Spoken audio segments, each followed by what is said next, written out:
Sir, आप मिथिलांचल के माँ और बच्चों का प्रसिद्ध चिकित्सक हैं और अभी जो कोरोना का दूसरा फेज चल रहा है उसके बाद जो बच्चों का के लिए सबसे जो तीसरा फेज है कोरोना का, वह बहुत ही हानिकारक है।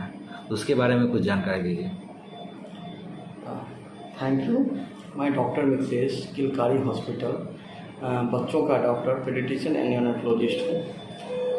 एक्चुअली अभी जो दूसरा वेव चल रहा है और जो तीसरा वेव का जो बात हो रही है वो एक गणितीय आंकड़ा है। बच्चों पे कितना इफ़ेक्ट करेगा या नहीं करेगा ये कहना तो मुश्किल है, बट जो पहला वेव था, जो फर्स्ट टाइम में जो कोरोना हुई थी सभी को, उसके बाद जो सेकेंड वेव आया है इसमें बच्चों को भी देखा गया कि काफ़ी इफ़ेक्ट आया है। लेस देन 12% आंकड़ा ऐसा आया है जिसमें कि देखा गया है कि बच्चे को भी इफ़ेक्ट किया है। अभी ये है कि तीसरे वेव में कितना इफ़ेक्ट करेगा यह तो एक गणितीय आंकड़ा है, बट लेकिन जैसे कि पहले वेव में सिर्फ और सिर्फ ऐसा था कि जो ओल्ड एज थे या जो 45 से पहले वाले थे, या अगर उसमें कोई इम्यूनोलॉजिकल डिफिशियंसी था या कोई स्टेरॉयड पे था या कोई डायबिटिक था, यानी इसको हम लोग मेडिकल साइंस के भाषा में इम्यूनो डिफिशिएंट डिजीज़ बोलते हैं, तो वैसे लोग थे उनको हुआ था। बट इस सेकेंड वेव में ऐसा देखा गया है कि जो बच्चे हों या 20 ईयर्स के हैं, 25 ईयर के हैं, 30 ईयर के हैं, हुआ ही नहीं, इसमें कैजुअलिटी भी हुए हैं, काफ़ी सारे डॉक्टर की भी डेथ हुई है और जो हॉस्पिटल में सिस्टर ब्रदर काम करते हैं उसकी भी डेथ हुई है। एक्चुअली ये जो कोरोना है अब कैसे फैलता है बच्चों में, ये मेनली बच्चों में जो फैलता है यह अपने फैमिली मेम्बर किसी एडल्ट के द्वारा फैलता है, या हो सकता है कि ये जो मेनली ये 3 तरह से ट्रांसमिशन होता है। कॉन्टैक्ट टू कॉन्टैक्ट, उसके बाद ड्रॉपलेट इन्फेक्शन। ड्रॉपलेट मतलब हुआ कि हम जैसे बात कर रहे हैं, छोटे छोटे ये ड्रॉपलेट होते हैं जो आपस में एयर में जाते हैं और वो इन्फेक्ट कर देते हैं। तीसरा हो गया एयरबॉर्न। एयरबॉर्न मतलब आपको पता नहीं चलेगा लेकिन एयर में होता है, हालांकि इसका पूरा संपूर्ण रूप से ये कह सकते हैं कि मतलब ये ऑथेंटिसिटी है ये तो नहीं बोला जा सकता, बट इस साल ऐसा लगता है कि एयरबॉर्न भी है। सबसे बड़ी बात है कि अब इस चीज़ को अब कैसे रोका जा सकता है, ये अगर इस तरह से फैलता है तो सबसे पहले है कि आप मास्क लगाना जरूरी है। अब मास्क के लिए क्या है कि 3 साल से छोटे बच्चे को आप मास्क नहीं लगा सकते हैं क्योंकि उसमें डर रहता है, वो बच्चा बताएगा नहीं, अगर सांस रुक जाएगी तो बच्चा बताएगा नहीं। उसके बाद सोशल डिस्टेंसिंग बहुत ज़रूरी है। उसके बाद जो क्लीन सरफेसेस हैं, आपको बार बार सरफेस को क्लीन करना पड़ता है। और जैसे कि आजकल देखते होंगे आप लोग कि शादी विवाह का टाइम आ गया है, ओवर क्राउडिंग है, तो इससे अपने भी बचें और बच्चे को भी बचाएं। अगर बहुत ज़्यादा जरूरी हो आपको जाना शादी विवाह में तो आप जाएं, लेकिन मेरा रिक्वेस्ट ये है कि बच्चे को नहीं ले जाएं, जिसके कारण क्या होगा, बच्चों में कम से कम इन्फेक्शन की संभावना होगी। तो इसका सर जो अभी कोरोना है का तीसरा फेज आने वाला है, तो इसका लक्षण क्या है और उसका बचाव क्या है? हाँ, बच्चों में जो लक्षण है सबसे बड़ी बात है इसमें फीवर आना, जिसको बुखार, गले में खराश होना, सर्दी खांसी होना।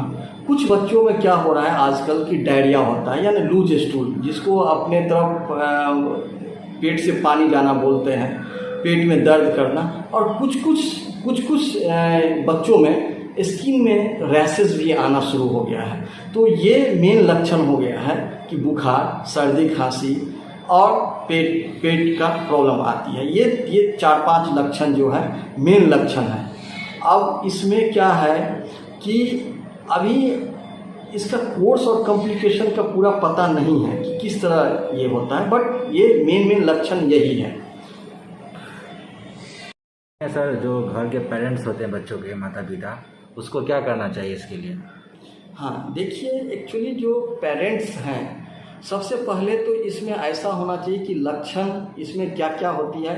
इसमें 3 तरह के मेन सिम्टम होता है। एक सिंपल माइल्ड, जिसको हम लोग बोलते हैं माइल्ड, मॉडरेट और सीवियर, 3 केसेस होते हैं। माइल्ड में हो गया जैसे सर्दी खांसी हो गया, आपको कफ हो गया, थोड़ा सा नाक से पानी आना हो गया, डायरिया टाइप का हो गया, यानी इसमें बहुत ज़्यादा प्रॉब्लम नहीं होती है। इसको आप घर पे जैसे पैरासीटामोल हो गया या कुछ वार्म, जो बड़े बच्चे हैं, ओल्डर बच्चे हैं, गर्म पानी से गरारा करा दिए, या अगर कुछ हनी, जैसे कफ कोल्ड के लिए कुछ हनी भी यूज करते हैं, लेकिन सबसे छोटे बच्चे में यूज नहीं कर सकते हैं।